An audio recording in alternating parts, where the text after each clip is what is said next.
Welcome to Not Two Reads, an audio library of revolutionary texts.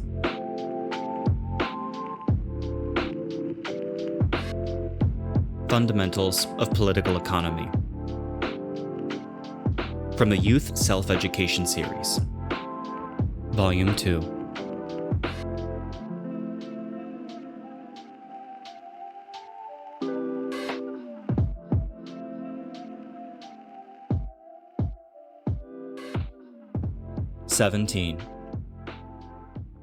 We must rely on agriculture as the foundation and industry as the leading factor in developing the national economy.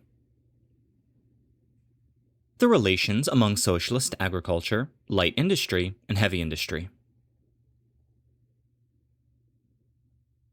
Agriculture and light and heavy industry are the three major material production sectors in the socialist national economy. To understand correctly the importance and role of these sectors in the national economy, and to handle correctly their relations, are instrumental in consolidating and developing the worker-peasant alliance and promoting rapid and planned development of the socialist national economy. Agriculture is the foundation of the national economy. We must rely on agriculture as the foundation in developing the national economy. To live, to produce, and to engage in cultural and social activities, people must first solve the problem of eating. Agricultural production is a precondition for the survival of the human race and all production activities. Agriculture, including gathering, planting, hunting, fishing, and animal husbandry, was the only production sector in the early period of human society. At that time, because labor productivity was very low, the whole labor power of the primitive society had to participate in agricultural labor to keep the commune members alive. Only when labor productivity in agriculture was raised, such that a portion of the labor force could grow sufficient agricultural products to support all the members of society, could labor be spared to engage in other activities. Thus, the handicraft industry was separated from the agricultural sector to become an independent production sector. The other new sector, commerce, appeared, and sectors that were concerned with spiritual production, such as culture and education, also emerged. The higher the labor productivity was in agriculture, the more developed were the sectors outside of agriculture that were concerned with material and spiritual production. Marx observed, quote, "The shorter the time required by society to produce wheat and livestock, the longer is the time available for other production, material and spiritual production," end quote. He continued, quote, "Agricultural labor productivity beyond what is required for the personal needs of the laborer is the basis of all societies," end quote. Therefore, in essence, agriculture is the basis of human survival and the basis for the independence and further development of other sectors of the national economy. This is an economic law applicable to all historical periods in human society. The role of agriculture as the foundation in the national economy is especially pronounced in socialist society as compared with any past society. In capitalist society, the objective law of agriculture as the foundation of the national economy plays its role under competition and chaotic production. Some imperialist countries, whose domestic agriculture was underdeveloped, plundered their colonies and semi-colonies for agricultural products by paying low prices to satisfy the development needs of monopoly capital. In those countries, it was not domestic agriculture but foreign agriculture that served as a foundation of the national economy. In socialist society, it is not permissible to plunder the agriculture of backward countries. Even if exchanges are made according to equal values, it is still not permissible to rely on foreign countries for food or to develop the socialist economy on the basis of foreign agriculture. To do so would be contrary to the principles of independence and self-reliance. In organizing the development of the national economy, the socialist country must consciously apply the objective law of agriculture as the foundation of the national economy. In concrete terms, the primary reason that the development of the socialist national economy must rely on agriculture as the foundation is that the development of the various departments of the socialist economy depends on agriculture to provide the means of subsistence. Regardless of the enterprise, be it industry, transportation, or education, it always boils down to the prerequisite that agriculture has to provide a certain amount of commodities and grain. Another reason that agriculture is the foundation for developing the socialist national economy is that it is the source of industrial raw materials, with the exception of a portion of the supply which comes from industry itself. Raw materials for light industry in particular are essentially provided by agriculture. At present, approximately 70% of the raw materials for our light industry is provided by agriculture. Heavy industry also needs certain agricultural products as inputs. If agriculture could not increase its supply of raw materials, industrial development would be gravely affected. Chairman Mao pointed out, quote, "Light industry and agriculture are closely related. There will be no light industry without agriculture," end quote. Agriculture is directly related to industrial development, particularly to light industry. Another reason why agriculture is the foundation for developing the socialist national economy is that the rural areas constitute a vast market for industrial products. The rural population, accounting for approximately 80% of the total, forms a major market for industry. The more developed agricultural production is, the more commodity grains and industrial raw materials will be produced, and the higher the peasants' purchasing power will be. The peasants' need for both light and heavy industrial products continuously grows. Soon after the victorious implementation of China's cooperativization, Chairman Mao observed, quote, "At present, people have not yet clearly realized the point that heavy industry must take agriculture as its primary market.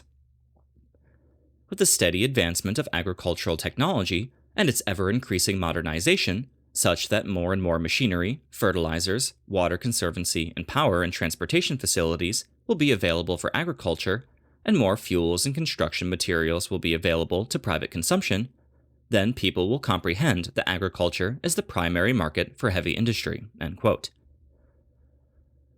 Another reason why agriculture must be relied on as the foundation in developing the socialist national economy is that agriculture is the reservoir of labor power for industry and other sectors of the national economy.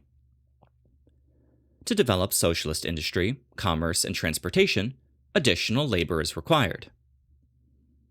In addition to trying hard to raise labor productivity in these sectors in order to use the labor force thus saved for new needs, additional labor comes partly from the urban areas and partly from the rural areas.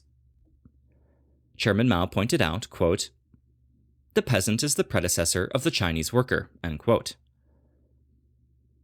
However, how much of the rural population can be transferred as labor force to support the development needs of other sectors of the national economy is not determined by these development needs, but by the level of development of agricultural production, and by how much agricultural labor productivity can be increased. Only under the conditions that agricultural labor productivity is continuously being raised, and the output of agricultural and sideline products is continuously increasing, is it possible to transfer an appropriate amount of labor force to support the development of other sectors of the national economy. Another reason why agriculture must be relied on as the foundation in developing the socialist national economy is that agriculture is an important source of state capital accumulation. In addition to directly providing the state with capital accumulation through agricultural taxes, it indirectly provides capital accumulation to the state by supplying agricultural products to light industry as raw materials. Therefore, the development of agriculture also assumes significance in increasing the state revenue, expanding capital accumulation, and supporting socialist construction. Viewed from the above several aspects, the importance and role of agriculture in the national economy determine that the development of the national economy cannot be separated from the development of agriculture. If agriculture is not properly developed, other sectors of the national economy will not prosper either. The experience of China's socialist construction has demonstrated that if there is a bumper harvest in a particular year, the development of the national economy will accelerate in the same year or in the following one. Conversely, if there is a lean year, the development of the national economy will slow down in the same year or the next one. This tells us that in socialist construction, we must firmly establish the idea of relying on agriculture as the foundation for developing the national economy. The ultimate solution for agriculture lies in mechanization. Since agriculture is the foundation of the national economy, it is necessary to treat the development of agriculture as a priority in developing the national economy. Only when agriculture is developed as the foundation of the national economy can light industry, heavy industry, and other economic, cultural, and educational enterprises be developed. How can agriculture be developed? The socialist country cannot adopt agricultural mechanization before agricultural collectivization. Agricultural collectivization must precede the use of large machines.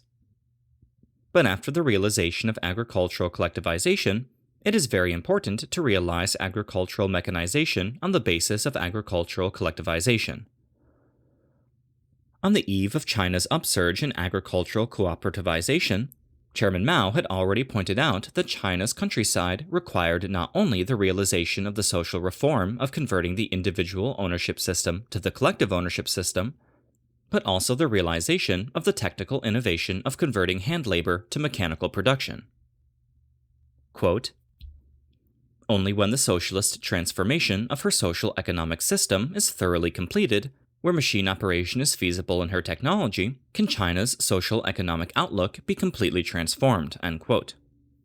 After the victorious realization of China's agricultural cooperativization and rural people's communes, Chairman Mao opportunely proposed the grand task of steadily realizing agricultural mechanization. He clearly pointed out, quote, "The ultimate solution of the agriculture problem lies in mechanization." End quote. When the stimulative role of socialist production relations with respect to the productive forces is fully exploited, and with the support of socialist industry, especially heavy industry, the pace of achieving agricultural mechanization will be quickened. Before liberation, Old China was a very backward agricultural country. In 1949, the food grain output of the whole country amounted to only 216.2 billion qin. After liberation, when socialist production relations were established and developed in the rural areas through agricultural cooperativization in the people's communes, agricultural production developed substantially. The output of food grain in 1971 reached 492 billion qin, more than twice the amount of 1949. But the level of mechanization in China's agriculture is not high. Agricultural labor productivity is still relatively low. Compared with other countries where the level of agricultural mechanization is relatively high, China's agricultural production is still in a relatively backward condition. This condition is not in line with the development of China's industry in other sectors of the national economy.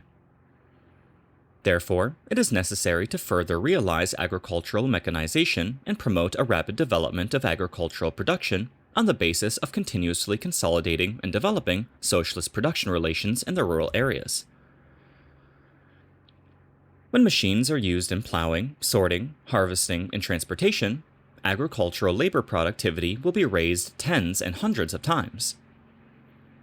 If he plows by hand, a veteran worker can only plow 1 mow a day.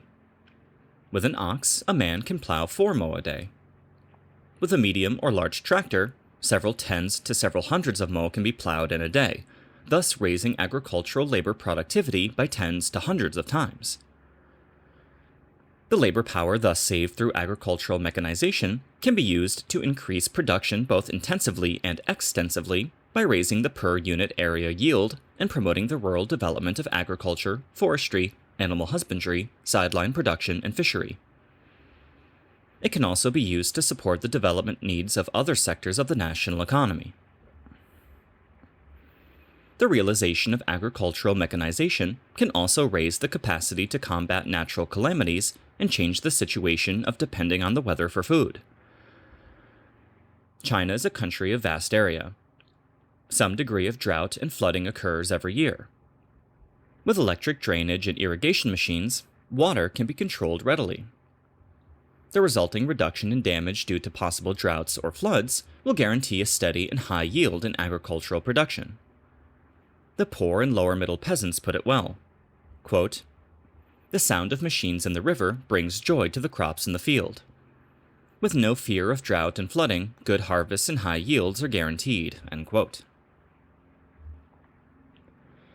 Under the guidance of Chairman Mao's proletarian revolutionary line, and especially after the Great Proletarian Cultural Revolution, there has been a rapid development in China's agricultural mechanization.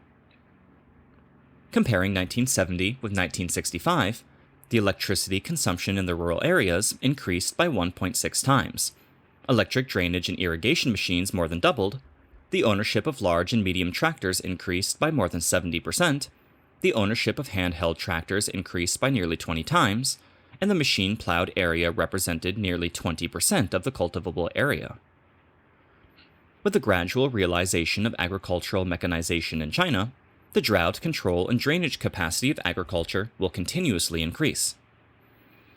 The people's ability to combat natural calamities will continuously be strengthened, and the steady growth of agricultural production will be more assured. From this, we can see that the further realization of agricultural mechanization on the basis of agricultural collectivization is a necessary path for developing agricultural productivity. In the process of gradually realizing agricultural mechanization, the material basis of the collective economy will grow daily, and the three-level ownership system of the rural people's commune will be further consolidated and developed. The experience of agricultural mechanization has demonstrated that large and medium-sized agricultural machines can be fully exploited only if they are owned by the commune and the production brigade.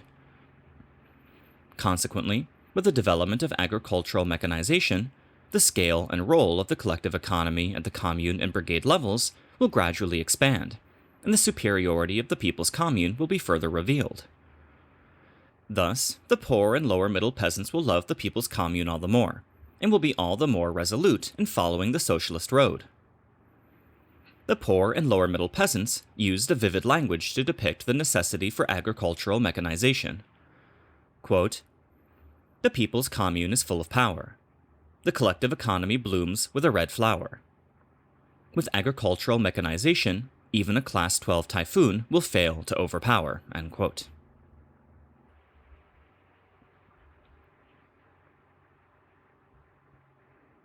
In agriculture, learn from Dajai. It is an inevitable trend in the development of socialist agriculture to gradually realize agricultural mechanization on the basis of collectivization. But agricultural mechanization must be under the command of revolutionization. Chairman Mao teaches us, quote, "Once the correct thought representing the advanced class is in the hands of the masses, it becomes a material strength to transform society and the world." End quote. When the broad masses of poor and lower middle peasants, who are the masters of socialist agriculture, have studied Marxism, Leninism, Mao Zedong thought, and have mastered Chairman Mao's line and general and specific policies, they possess overwhelming strength and are powerful enough to tame mountains and harness rivers. They can transform unfavorable natural conditions into favorable ones, transform low yields into high yields, advance from a condition of owning no agricultural machines to owning various agricultural machines, and fully realizing the superiority of agricultural mechanization. This is how Dajai Production Brigade of Dajai Commune in Xiangxian, Shanxi Province was transformed. Dajai Production Brigade is situated in the Taihang Mountains. Before agricultural collectivization, it was a poor mountainous area with plenty of rocks and little soil. The poor and lower middle peasants of Dajai described it as, quote, "The mountain is high and rocks are plentiful. When you go outside, you have to clamber up slopes.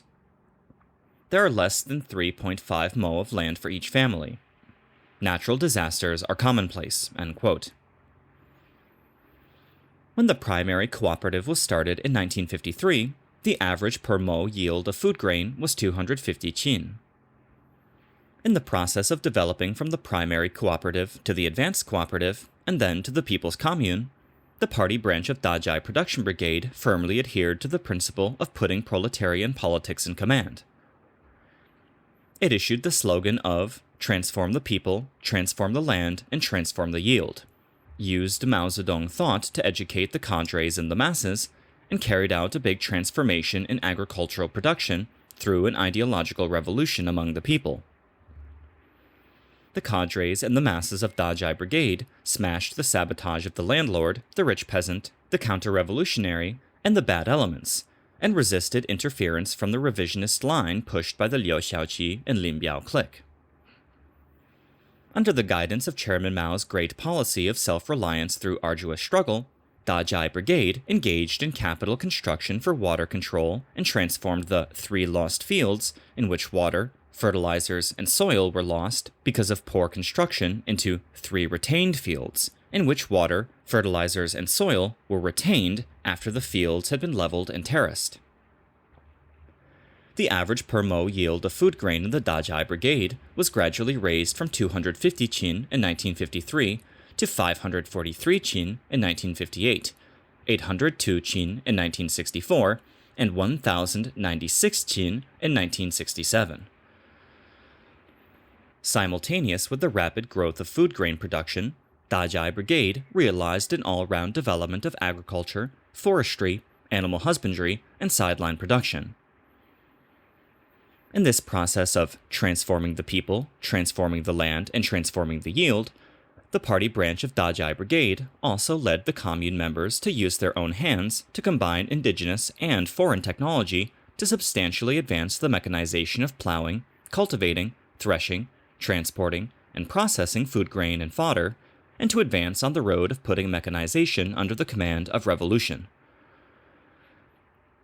The heroic attitude of the poor and lower-middle peasants to fight nature and farm for revolution is a powerful criticism and repudiation of the reactionary fallacies of Lin Biao, who slandered the worker-peasant laboring people, saying, quote, "All they think about is how to make money, get rice, oil, salt, sauce, vinegar, and firewood, and take care of their wives and children," end quote. And who championed the Confucian thought that, quote, "the little people can only be persuaded by self-interest," end quote.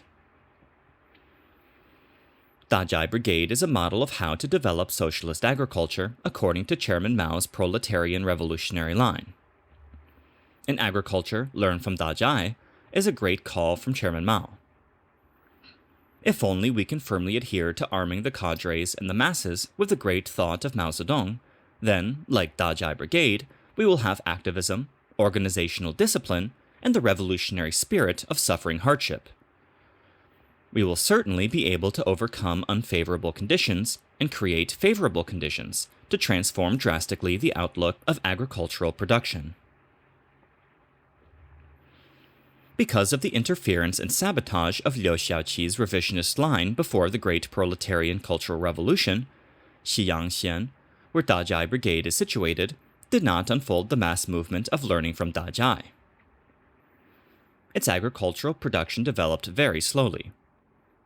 The total output of food grain in the Xian as a whole hovered around 70 to 80 million chin. The annual maximum sale of food grain to the state was only 7 million chin. The Great Proletarian Cultural Revolution transformed the outlook of Xinjiang. Starting from 1967, the whole Xian unfolded the mass movement of learning from Dajai in a big way. It also resisted the interference and sabotage of Lin Biao's revisionist line. The people of the whole Xian fought heaven and earth, transformed mountains and rivers, and greatly transformed the land acreage of Xinjiang. Agricultural production developed rapidly. The output of food grain doubled in 3 years and tripled in 5 years. The total output of food grain in 1971 reached 240 million chin, 3 times as high as the peak output before the Great Proletarian Cultural Revolution. Commodity food grain sold to the state reached 80 million chin, an increase of more than 10 times over the record harvest before the Great Proletarian Cultural Revolution. The experience of Xinjiang's learning from Dajai demonstrates that any difficulties in the human world can be overcome, and any miracle in the human world can be created if the innovative power of the masses, armed with Mao Zedong thought, is relied upon. To deeply unfold the mass movement of learning from Dajai, and to let the Dajai flower bloom all over the country, will certainly accelerate the development of agricultural production, further consolidate the socialist base in the rural areas, and permit agriculture to play a greater role as the foundation of the national economy.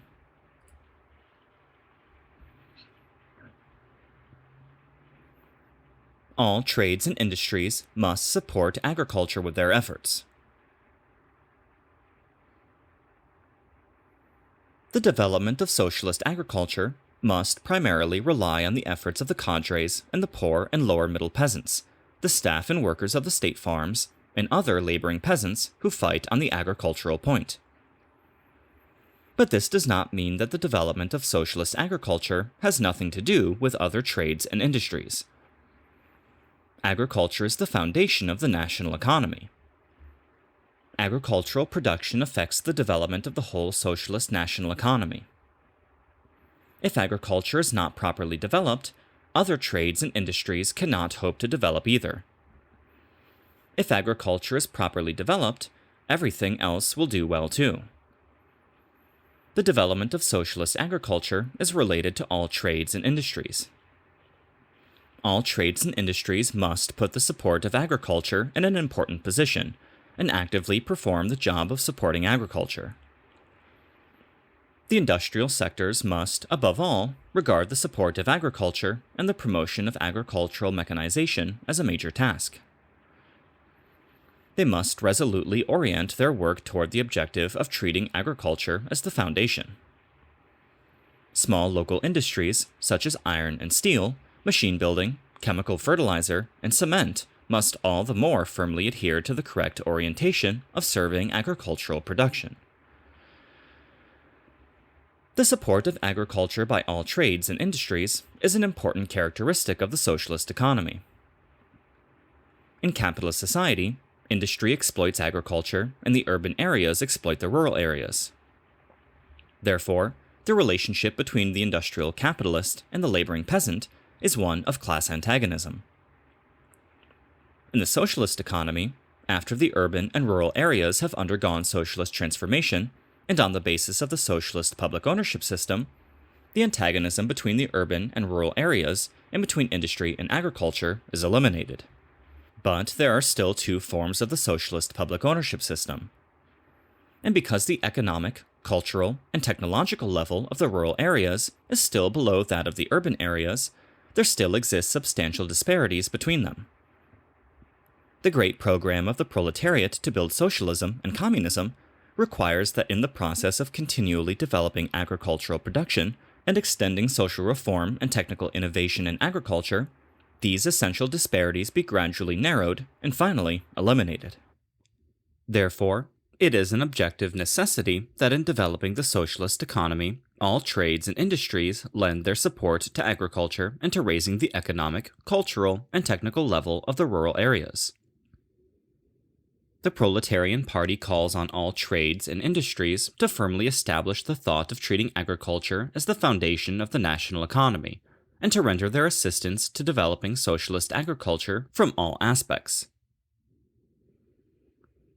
Out of their need to restore capitalism, the bourgeoisie and its agents inside the Proletarian Party not only will not narrow the disparities between the urban and rural areas, but introduce the capitalist method of letting industry exploit agriculture and the urban areas exploit the rural areas.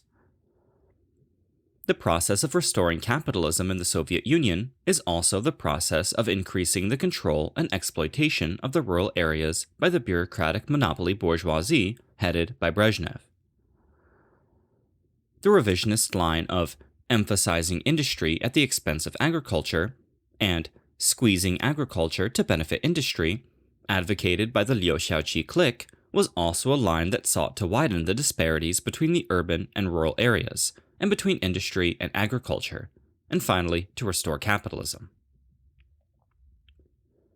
Among the people, it is not an easy job to firmly establish the idea of treating agriculture as the foundation and resolutely carry through the policy having all trades and industries support agriculture. Under the influence of the revisionist line, people often develop the idea of upgrading industry and downgrading agriculture. After agriculture has reaped bumper harvests for several years in succession, the idea of treating agriculture as the foundation loses ground in people's minds. They give lip service to agriculture, light industry, heavy industry, but act according to heavy industry, light industry, agriculture. The tendency to neglect agriculture in the allocation of capital funds and the supply of material goods is obvious. These conditions demonstrate that to firmly establish the idea of agriculture as the foundation, it is necessary to study seriously the chairman's theories about the interrelations among agriculture and light and heavy industry, study seriously the general policy of developing the national economy with agriculture as the foundation and industry as the leading factor, and further criticize and repudiate the various reactionary fallacies of modern revisionism that look down on agriculture. Under the guidance of Chairman Mao's revolutionary line, tens of millions of educated youths in China have answered his great call that, quote, educated youths must go to the villages and receive re-education from the poor and lower middle peasants, end quote, and have gone to the rural areas and mountainous areas to fight in the forefront of agricultural production. This is a social revolution that changes the established customs of society and a strategic measure for training a large number of successors to the proletarian revolutionary enterprise. Confucius, the spokesman for the declining slave-owning class, greatly despised agricultural labor. His student, Fan Xi, asked him how to grow crops and vegetables. He scolded him for being a small man. Lin Biao, the faithful disciple of Confucius, completely inherited this reactionary idea. He maliciously attacked the idea of having educated youths go to the rural and mountainous areas as being, quote, equivalent to disguised labor reform, end quote. All exploitative classes despise both agriculture and the peasants. The hopeless intention of these classes is to ride as long as they can on the shoulders of the laboring people and exploit them. Chairman Mao thoroughly criticized and repudiated the reactionary ideas of people like Confucius. He pointed out that, quote, it is correct in political orientation and work method, end quote, for the revolutionary youth to study revolutionary theories, participate in production, and join the worker-peasant masses. The rural areas are wide open. It is extremely important for the maturation of the educated youths themselves, the construction of a new socialist countryside, the criticism of Lin Biao and Confucius, and the narrowing of the essential disparities between the worker and the peasant, and between the mental and physical labor that the educated youths go to the rural areas to accept re-education from the poor and lower middle peasants, to participate in class struggle, production struggle, and scientific experiment in the rural areas, and to be exposed to various tests and experiences.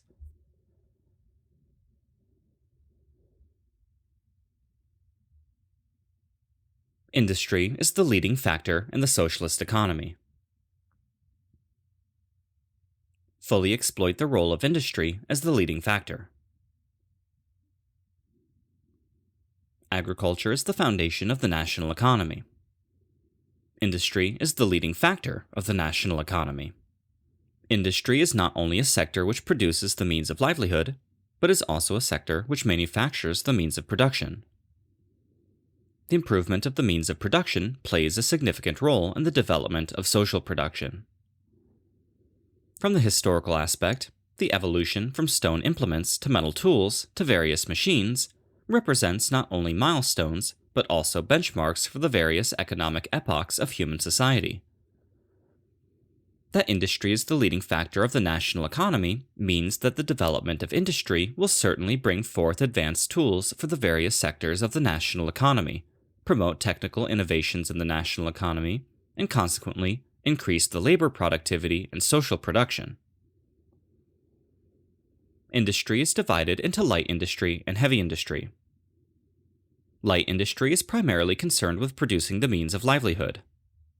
Heavy industry is primarily concerned with producing capital goods and manufacturing the means of production, tools. To play the role of the leading factor in the national economy, it is necessary to give full scope to heavy industry, which produces capital goods and manufactures the means of production. In socialist society, the role of heavy industry as the leading factor in the national economy is described as follows: to provide various modern agricultural machines, motive power, chemical fertilizers, pesticides, and other means of production for agriculture. To produce various light industrial machines and light industrial raw materials, and promote technical innovation and labor productivity in light industry, so that light industry can provide ever richer and more varied industrial products for daily use. And to provide modern equipment for transportation, construction, and national defense industries in order to promote technical innovation and development in these fields.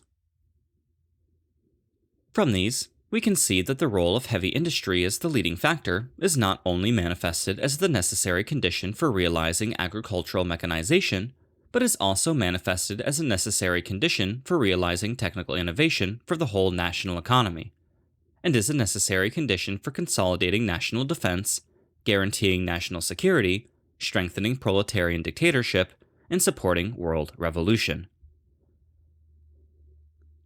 Just as Chairman Mao pointed out, quote, "Without industry, there will be no strong national defense, no welfare for the people, and no rich and strong country," end quote. The role of industry as the leading factor is determined by its important role in the above-mentioned aspects.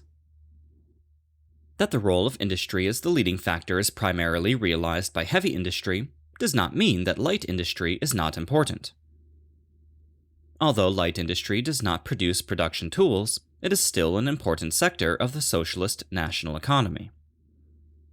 It is basically a sector for the production of the means of livelihood. Like agriculture, it is an indispensable sector for reproduction of labor power. Light industry is a necessary complement to agriculture.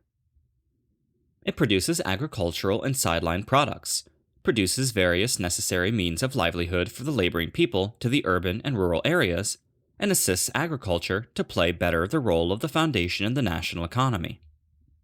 Compared with heavy industry, light industry is characterized by small investment and quick returns. Light industry provides capital accumulation for the state and is an important source of capital funds for building heavy industry.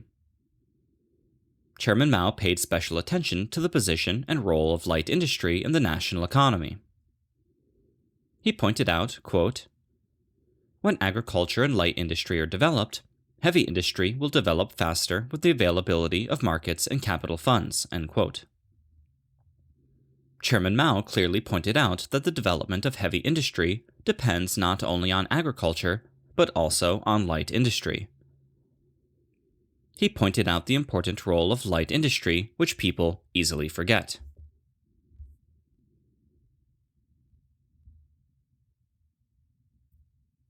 Gradually realize socialist industrialization. The important role of industry in the national economy objectively requires the socialist country to pay attention to the development of socialist industry.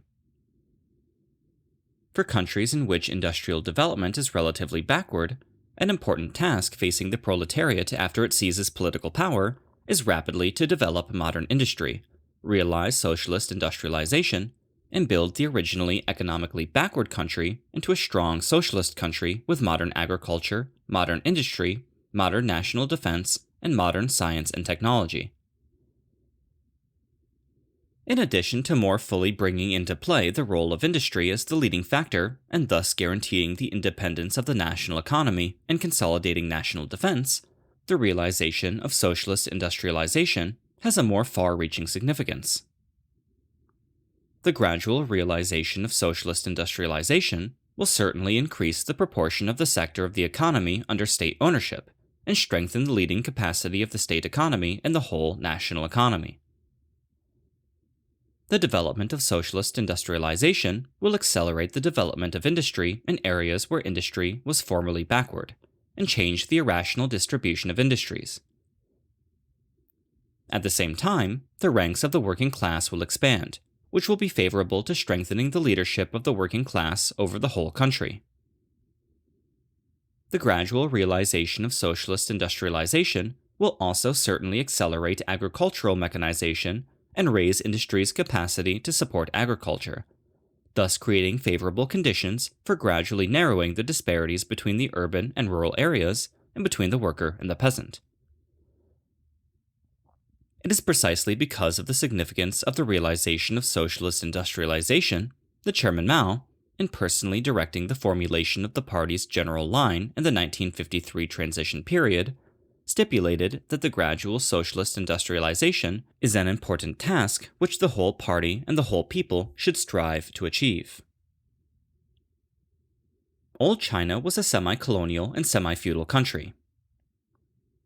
Under the oppression of imperialism, feudalism, and bureaucratic capitalism, the level of production was extremely backward. There were very few modern industries. The few modern industries that existed consisted primarily of light industry and textile industry. When the country was liberated in 1949, the annual output of steel was only 158,000 tons. There was nothing to speak of in many important industrial sectors. Faced with this poor and blank condition inherited from old China, to rapidly realize socialist industrialization was a very pressing problem for the Chinese proletariat who wielded political power. In the past more than 20 years under the brilliant leadership of Chairman Mao, significant measures have been taken to accelerate the realization of socialist industrialization. To realize socialist industrialization in China, it is necessary to build a complete socialist industrial system, which combines large, medium, and small enterprises, which is distributed geographically in a comparatively rational manner, and in which the iron and steel industry and the machine-building industry are the center.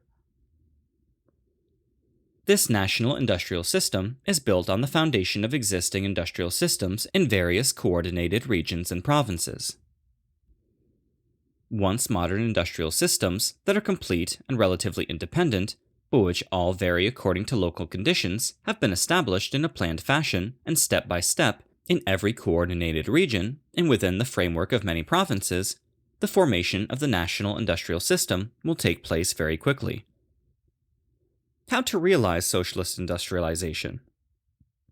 Chairman Mao pointed out to us that, quote, the problem of what path to follow in industrialization refers primarily to the interrelation among heavy industry, light industry, and agriculture, end quote. To realize socialist industrialization, it is, of course, necessary to give priority to developing heavy industry. But giving priority to developing heavy industry does not mean that agriculture and light industry can be ignored. Chairman Mao pointed out, quote, China's economic construction is centered around heavy industry. This point must be affirmed. But at the same time, we must pay full attention to developing agriculture and light industry, end quote. Based on the interrelations among agriculture, light industry, and heavy industry, Chairman Mao formulated a revolutionary line to realize socialist industrialization with greater, faster, and better results at lower costs, namely, to develop heavy industry by developing more light industry and agriculture.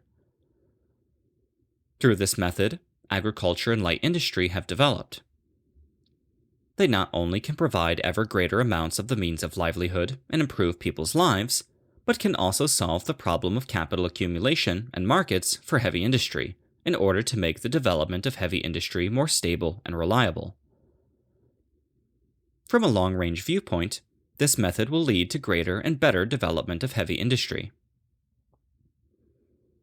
In opposition to Chairman Mao's revolutionary line, there was the revisionist line advocated by the Liu Shaoqi and Lin Biao clique, which had fewer, slower, and poorer results at higher costs, namely, developing heavy industry at the expense of agriculture and light industry. Because it neglects the development of agriculture and light industry, this line of lopsidedly developing heavy industry does not meet the requirements of the peasants to strengthen the collective economy. It does not take care of the livelihood of the broad masses and will certainly result in discontent among the people and the improper development of heavy industry. Under the guidance of Chairman Mao's revolutionary line, the revisionist line of Liu Shaoqi and Lin Biao has been criticized and repudiated. The interrelations among agriculture, light industry, and heavy industry have been correctly handled. Brilliant results have been achieved in China's socialist industrialization, and the rudiments of an independent and modern industrial system have been developed.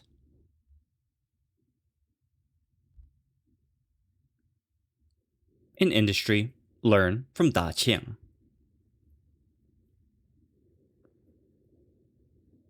The process of socialist industrialization is a process of intense struggle between two classes, two roads, and two lines.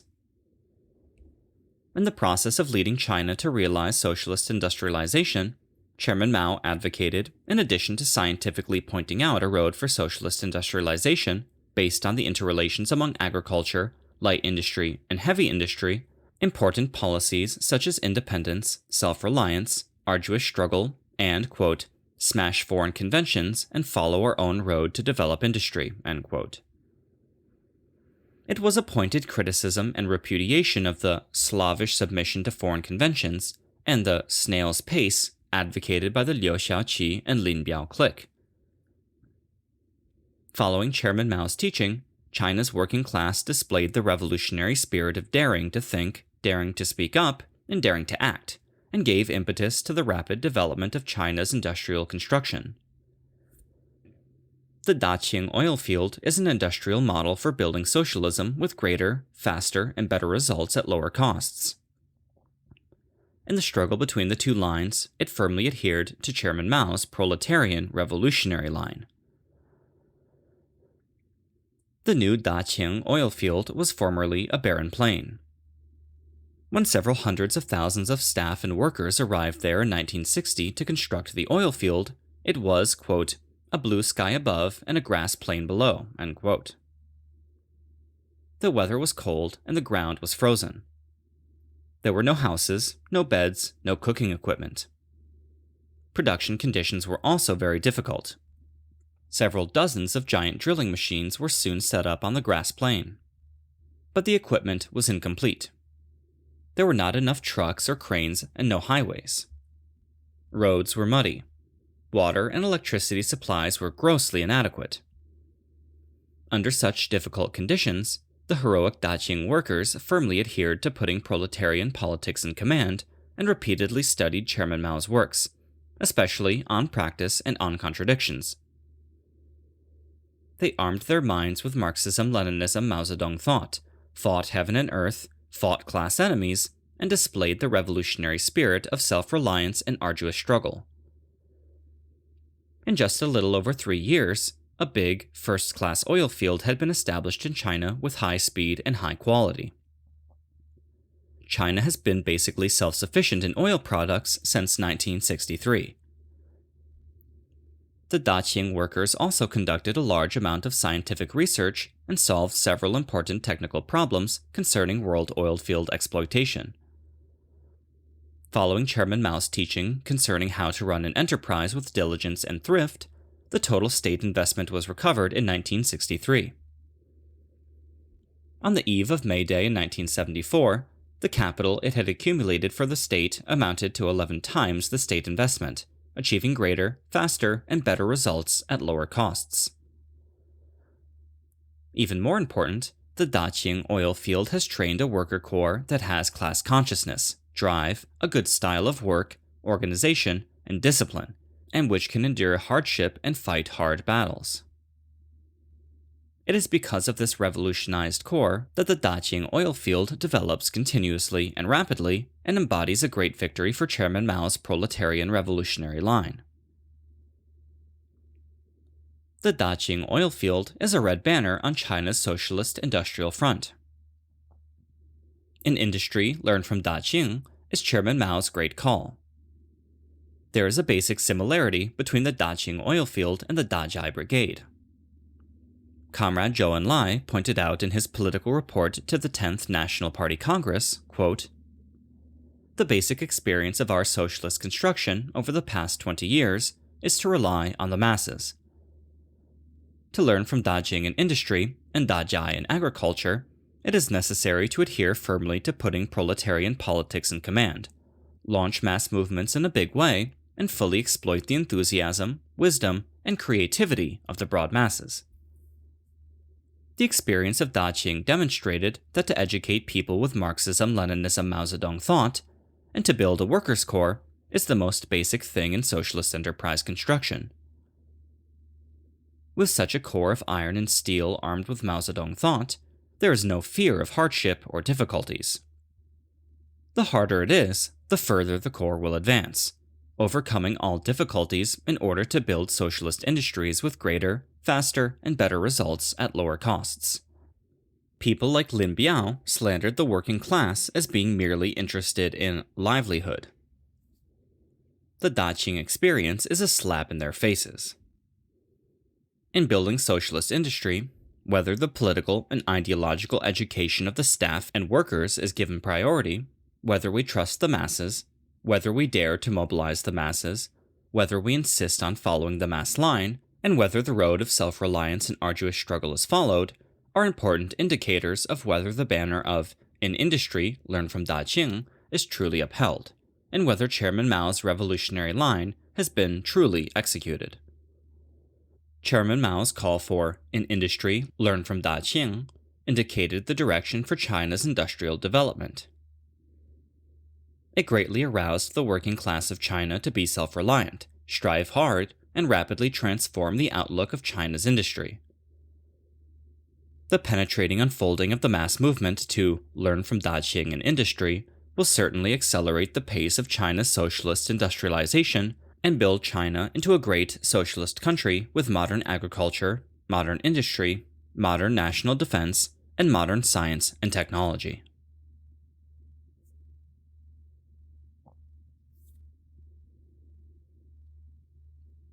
The national economic plan must follow the order of agriculture, light industry, and heavy industry. Promote the rapid development of the national economy following the order of agriculture, light industry, and heavy industry.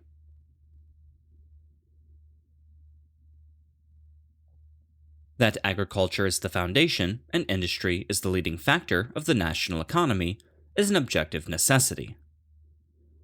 The general policy of agriculture as the foundation, industry as the leading factor, formulated by Chairman Mao to develop the national economy, correctly reflects this necessity and is a model for developing the socialist national economy.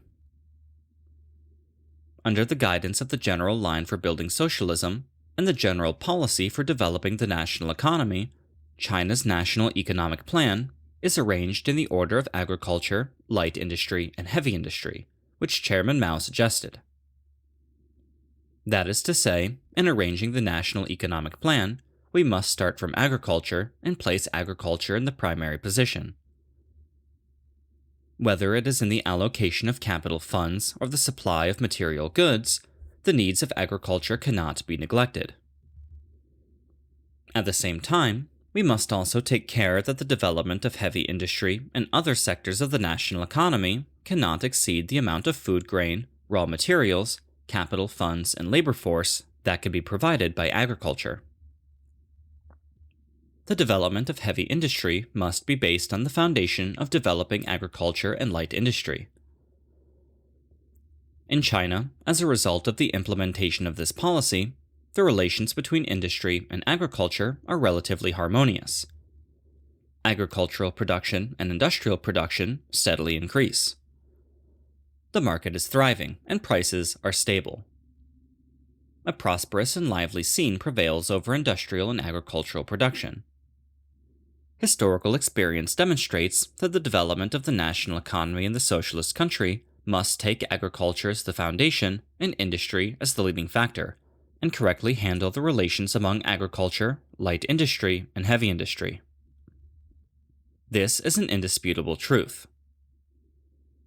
Unlike China, Soviet revisionist social imperialism exploits and oppresses its laboring people at home and engages in aggression and expansion abroad. It frantically militarizes its national economy, develops the armament industry at all costs, destroys the development relations among agriculture, light industry, and heavy industry, and leads its national economy into severe crises. These measures of the Brezhnev clique that wants more guns at the expense of butter lead to severe inflation, commodity shortages in the market, and short supplies. The laboring people are impoverished.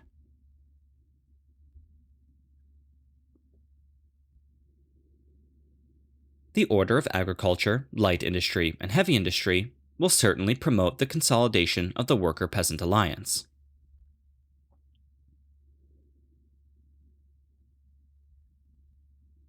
The problem of the development relations among agriculture, light industry, and heavy industry in the socialist national economy is not only a question of the proportional relations among these national production sectors, it is also a question of the interrelations between the workers and the peasants, and a question of the worker-peasant alliance.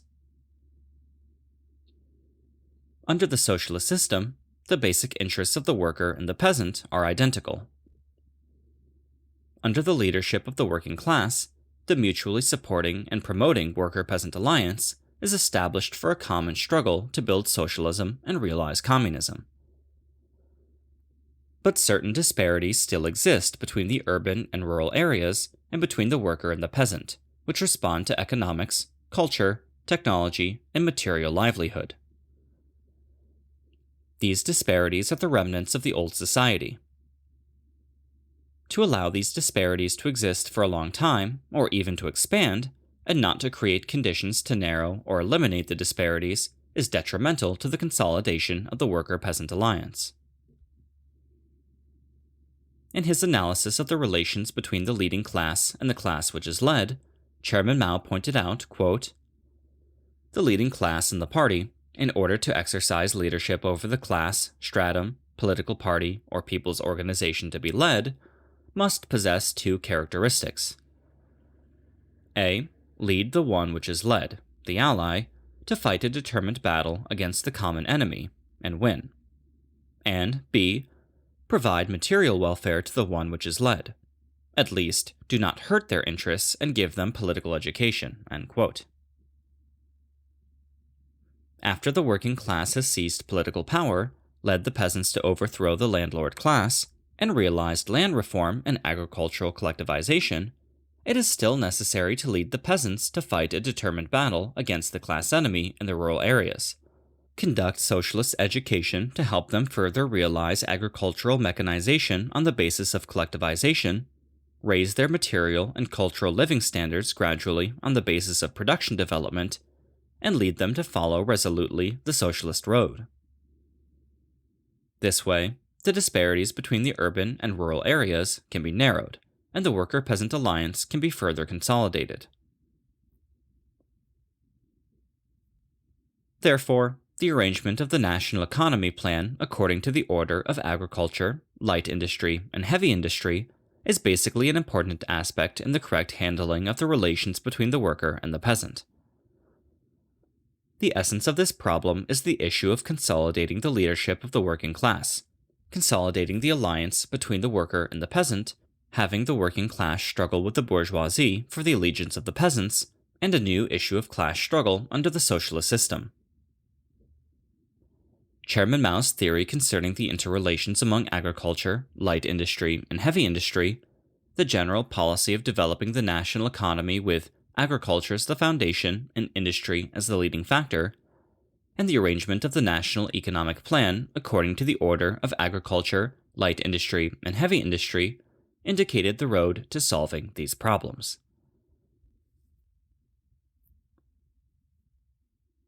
Major study references: Marx, Capital, Volume 3, Chapter 37. Chairman Mao, On the Correct Handling of Contradictions Among the People, Sections 3 and 12. Review problems. 1. Why do we say that agriculture is the foundation of the national economy? How can the job of supporting agriculture be done well? 2. Why do we say industry is the leading factor of the national economy? Why must attention be paid to the development of agriculture and light industry while developing heavy industry. 3. What is the immense significance of correctly handling the relations among agriculture, light industry, and heavy industry?